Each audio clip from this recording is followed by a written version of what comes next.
A poor girl shows up at a billionaire's office, claiming she's carrying his late wife's baby. He throws her out until he sees the signature on the papers. Before we dive into the story, comment below where you're watching from. Enjoy the story, everyone. Jessica Mergespun clutched the folder tightly in her trembling hands as she stepped into the gleaming lobby of Itterwood Capital Group. "Hi, sir, your wife hired me as a surrogate before she died." She had practiced those words countless times, but they still felt unreal on her tongue. The security guard at the front desk eyed her suspiciously, taking in her worn jeans and faded blouse, clothing that made her look wildly out of place in this temple of power and prestige. "Do you have an appointment with Mr. Itterwood?" he asked, his tone suggesting he already knew the answer was no. "No, but it's urgent. Please." "It's about his wife, Serena," Jessica replied, her voice cracking slightly. The mention of Serena Itterwood's name made the guard's demeanor soften just a bit. Everyone in Linchester knew about Serena's tragic passing 3 months earlier, the philanthropic wife of business tycoon Ben Itterwood. After several tense phone calls and 20 agonizing minutes, Jessica was finally escorted upstairs by a stern-faced assistant. The executive floor was like a gallery, its walls adorned with modern art pieces that likely cost more than Jessica made in a year working night shifts at morning Brew Café. Her heart thudded so loudly she was sure it echoed down the hallway. "Wait here," the assistant said, pointing to a sleek chair outside an imposing oak door. "Mr. Itterwood can spare you exactly 5 minutes between meetings." When the door finally opened, Jessica's breath caught.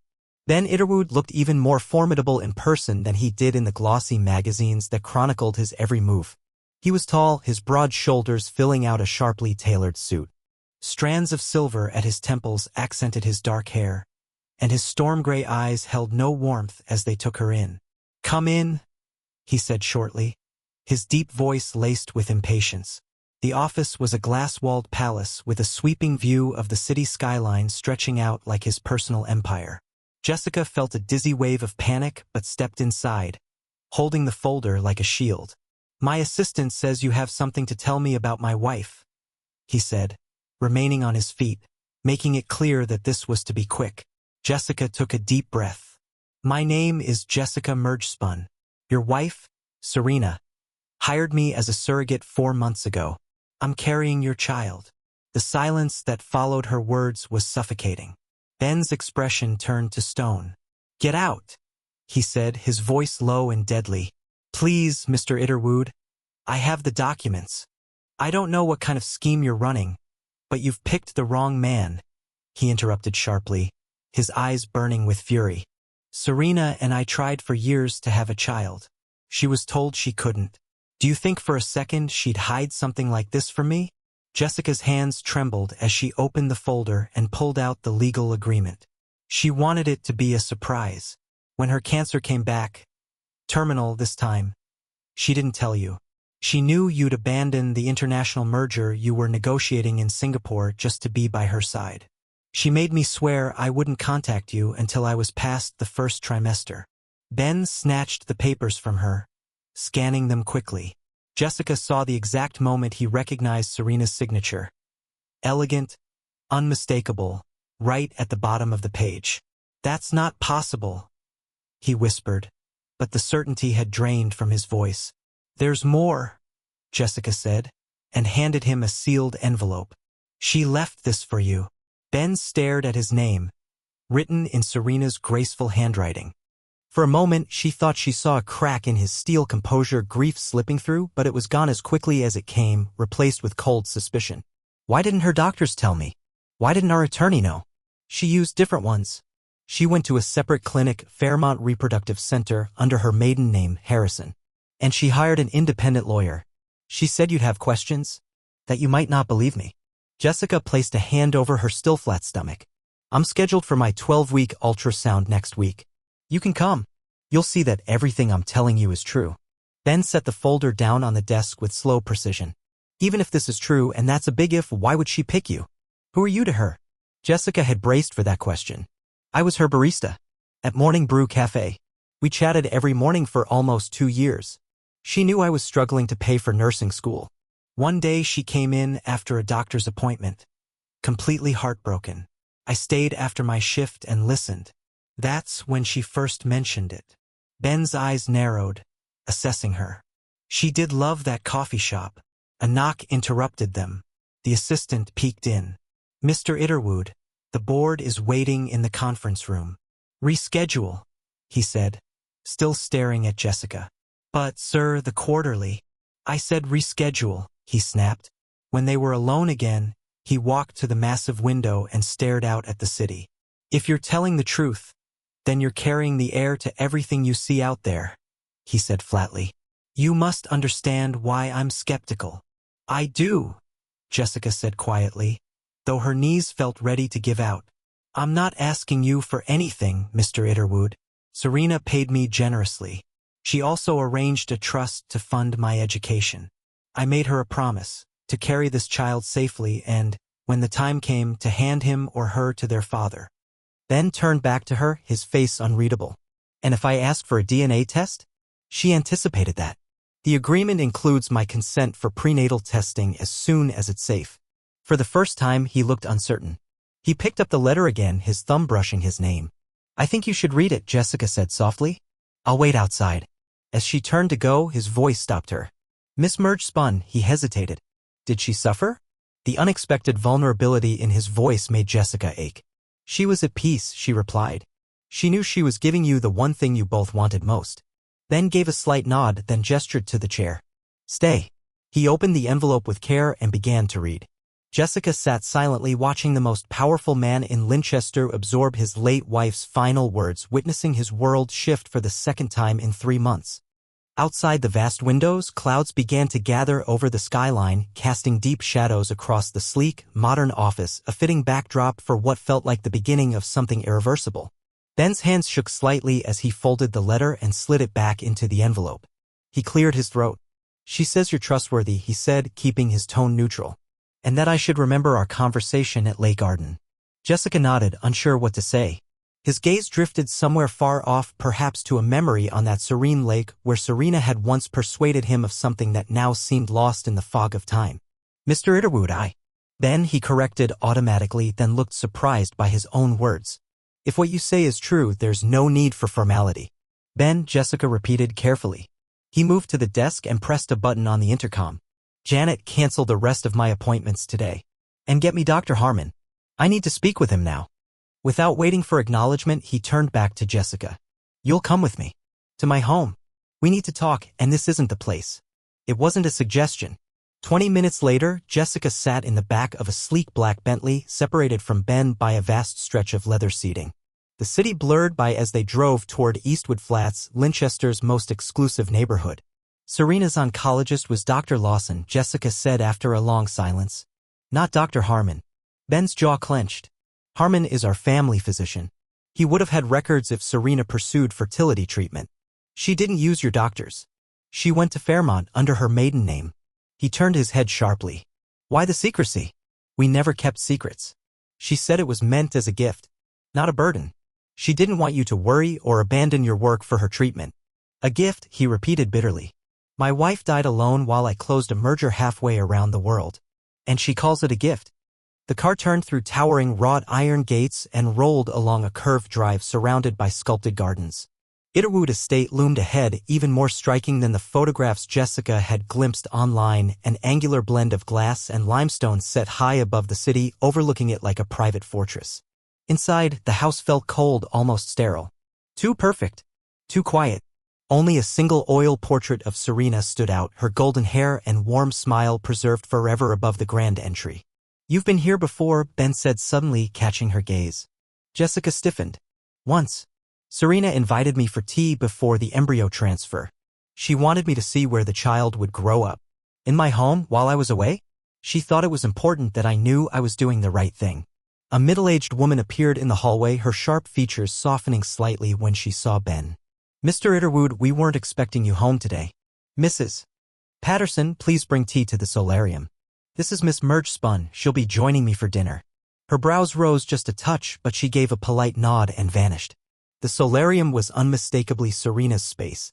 Jessica recognized it immediately, sunlight filtering through floor-to-ceiling glass, orchids blooming in clay pots, and a wicker chair that looked gently worn. A half-read novel lay beside a delicate china cup as if Serena might return at any moment to finish her chapter. Ben seemed to avoid looking at any of it as he gestured toward a seat. Tell me everything. From the start. Don't leave anything out. Jessica took a deep breath and began. She told him how Serena had approached her after receiving the terminal diagnosis. How she'd made the decision to leave behind something more than just memories. She had the embryos created years ago after her first cancer scare, Jessica explained. She said you agreed to wait 5 years just to be sure she was fully in remission. You used your contribution back then. The embryos were already stored. Ben's eyes darkened.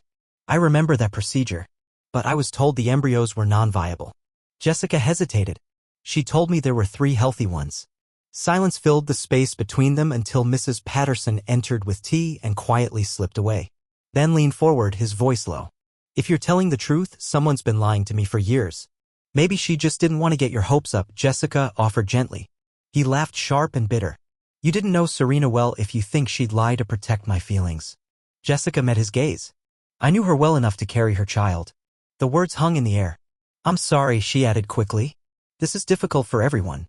He studied her with a new kind of scrutiny. You're not what I expected. What did you expect? Someone more manipulative. Someone who saw this as a golden ticket. Jessica set her cup down, hands trembling. I didn't do this for leverage. Serena was the only person who believed in me when I'd given up on myself. She saw my dreams when even I couldn't. She was my friend. Ben looked genuinely surprised. Friend, he repeated quietly. Serena always had a gift for seeing through people. Time passed without either of them noticing. He asked dozens of questions about Serena's health, her final days, what she said, how she looked. Jessica answered everything she could. By the time dinner was served in the marble-clad dining room, the sun had disappeared behind the hills and the mood had softened just slightly. Jessica, in her plain attire, sat at one end of the long table, Ben at the other, like 2 strangers in a world far too big for them. Tomorrow, Ben said as dessert was cleared away, we'll go to this clinic together. I want to see the records with my own eyes. Jessica nodded, barely touching her plate. What about after that? One step at a time, Miss Mergespun. Jessica, she corrected gently. If I'm calling you Ben. He gave her the smallest of smiles. Jessica then. Later, in the grand foyer, Jessica pulled on her jacket. Ben hesitated. Where are you staying? I rent an apartment in Eastwood Flats. He frowned. That's not exactly the safest place for. His eyes flicked to her midsection. I'll be fine, she said, though they both knew that wasn't quite true. My driver will take you home, Ben said. Tomorrow, I'll meet you at the clinic. I have a shift at the diner in the morning. But I can be there by 1. He looked like he wanted to object but held back. 1 o'clock then. In the car, Jessica leaned against the soft leather, exhaustion wrapping around her. The driver glanced at her in the rearview mirror. First time meeting Mr. Itterwood? He asked kindly. She nodded, watching the mansion disappear. He's not as cold as people think, the driver said. Not since Mrs. Itterwood passed. That changed him. Jessica closed her eyes, thinking of the way his hands trembled as he read the letter. He loved her very much, didn't he? Worshipped the ground she walked on, the driver confirmed. That's why it confused everyone when he didn't show up at the hospital, the driver added. Jessica's eyes opened. What do you mean? Well, rumor has it he canceled his trip to Singapore. But then he never came. Not like him, he was always at her side during her first battle with cancer. Jessica's stomach turned. Serena had insisted Ben never knew her illness returned. But if he had canceled his trip, what was the truth? She barely slept that night. Her thoughts spiraled through doubts, memories, and half-spoken phrases. The next morning, at Fairmont Reproductive Center, she arrived 15 minutes early, still rattled by the night before. Dr. Lillian Chen welcomed her with a gentle smile that faltered when Jessica explained why they were there. Mr. Itterwood is coming here today, the doctor asked, adjusting her glasses. Is that a problem? Jessica asked. No. It's just. Mrs. Itterwood was extremely private. She's gone now, Jessica said softly. And he deserves to know the truth. Dr. Chen nodded reluctantly and left to prepare the file. At exactly 1 o'clock, Ben walked in flawless suit, dark circles under his eyes. He looked at Jessica and gave a curt nod. Dr. Chen led them to her office, where framed diplomas lined the walls and a serene view of the city park peeked through the window. She placed a heavy file on her desk. Mr. Itterwood, I'll need to verify your identity before releasing any information. Ben complied, presenting his ID and signing the necessary documents. Only then did Dr. Chen open the file. Mrs. Serena Harrison, she used her maiden name, first came to us 8 months ago, inquiring about using embryos stored at Northside Medical 4 years ago. Ben stiffened. That's impossible. Our fertility specialist was based at Princeton Medical, not Northside. Dr. Chen flipped through pages. According to the transfer records, 3 viable embryos were moved from Princeton to Northside after her first remission. All with signed consent. Ben narrowed his eyes. Let me see that. She turned the document toward him. His face went pale. That's not my signature. Jessica tensed beside him. I assure you, the paperwork was verified. Mrs. Harrison provided all legal documentation. Can I see the embryo records? He asked. Dr. Chen retrieved another folder. Jessica touched his arm gently. Maybe she signed for you. Just to simplify things. Forgery isn't simplification, he snapped. Serena and I made all medical decisions together. Dr. Chen cleared her throat. According to our records, 1 embryo was successfully implanted in Miss Mergespun 12 weeks ago. The remaining 2 are still in cryostorage here. Ben turned slowly to Jessica, his eyes cold and piercing. You're absolutely certain my wife arranged this? Yes, Jessica whispered. She came to every appointment. She held my hand during the procedure. Then why? He asked, voice dangerously quiet. Did she tell me our embryos were no longer viable? Why go to such lengths? With a woman I didn't even know. Before Jessica could answer, Dr. Chen's phone rang, cutting through the tension like a blade. She excused herself, leaving them in heavy silence. I don't understand, Jessica said quietly. Serena never mentioned any of this. She said you believed the embryos had been destroyed when her cancer returned. Ben ran a hand through his hair, a rare gesture that revealed his unraveling composure. Someone's lying. Either Serena deceived me for years, or you're part of a very well-crafted fraud. You saw her handwriting, Jessica said. You recognized it. Handwriting can be forged, just like signatures. Dr. Chen returned with an apologetic look. Mr. Itterwood, Miss Mergespun, perhaps it's best we proceed with the ultrasound. That may help. In the dim exam room, Jessica lay on the table. Her shirt pulled up as cold gel was applied to her stomach. Ben stood near the door, as distant from her as possible. Dr. Chen worked the wand gently across Jessica's abdomen. The screen flickered to life, then settled on a grainy image. There, she said. Your baby. The sound of the heartbeat filled the room. Soft and steady, strong. Jessica turned her head toward Ben. His face was frozen, unreadable, locked on the monitor. Everything looks perfect, Dr. Chen continued. The size matches 12 weeks exactly. Would you like to know the gender? The results from the genetic screening Serena requested are available. Ben took a step closer, his eyes never leaving the screen. Yes. It's a boy, the doctor said gently. Jessica saw something shift in Ben's eyes, a flicker of raw emotion. He stared at the image of his son, silent. Could you give us a moment, doctor? He said. Dr. Chen nodded and stepped out. Jessica wiped away the gel, hands shaking. I never meant to bring you pain, she whispered. Serena wanted this with all her heart. The baby's genetic screening, Ben said, ignoring her words. When was it done? 2 weeks ago. Serena scheduled it in advance, before she passed. And yes, I have the full results. They confirmed I'm the father? Jessica nodded. Yes. 99.9% match. Ben's phone vibrated with a message. He glanced at the screen and his expression changed. My investigator's been looking into your background, Miss Mergespun. Jessica's heart stopped. What? You failed to mention your connection to James Harrington. His name felt like a slap. How do you know about James? He worked for me until 6 months ago.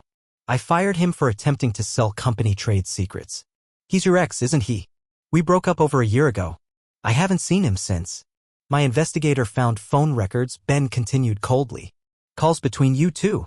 3 months ago, just before you claimed Serena hired you. That's not true, Jessica breathed. I never answered his calls. He kept trying, but I didn't pick up. I never told Serena we dated. Ben cut her off. Here's what I think happened. Harrington knew about the embryos. He worked in my company's legal division. After I fired him, he used you to stage this whole thing. To get access to my legacy. That's insane. Jessica's voice broke. I would never.